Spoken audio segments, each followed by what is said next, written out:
তুই এসেছিস মা ভবতারিণী, তুই এসেছিস, তুই এসেছিস মা, তুই এসেছিস মা। সমাধি হয় বদলে দক্ষিণেশ্বরের মন্দিরে শুরু হয় মা ও ছেলের অপূর্ব দিব্যলীলা। তোতাপুরীর হাত ধরে গদাধর গেলেন দক্ষিণেশ্বরের পঞ্চবটী বনে। শুরু হলো সাধনা।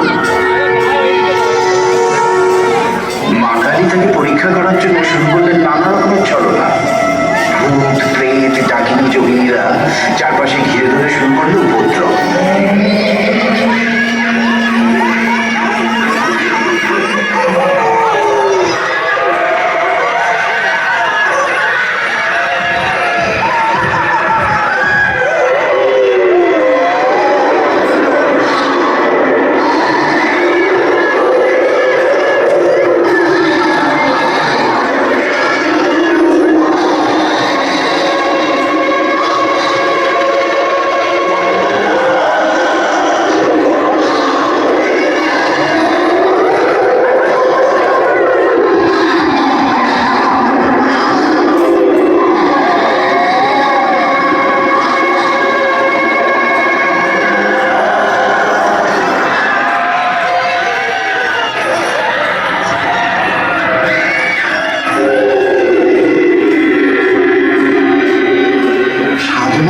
কত রকমের চেষ্টা।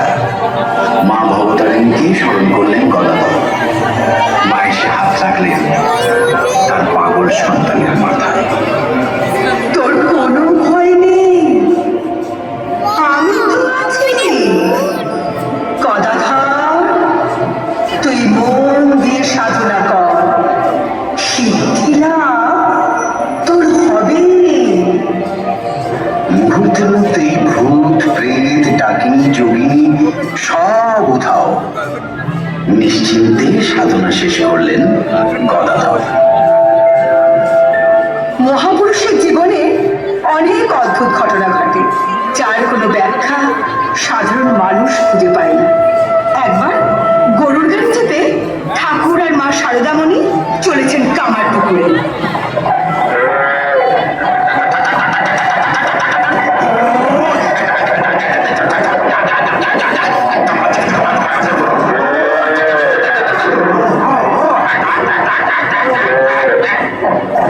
গাড়োয়ানের হ্যাঁটার শব্দে দুলে দুলে যাচ্ছে গরুর গাড়ি।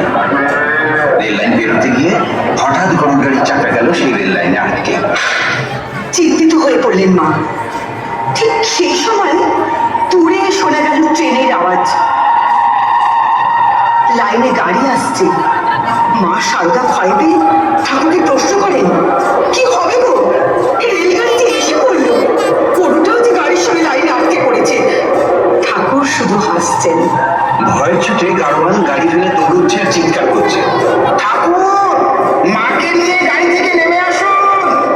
অবিচল ঠাকুর শুধু দুহাত তুলে জয় মা, জয় মা, মা, মা গো ভবতারিণী, তুই কোথায় মা, তুই কোথায় মা?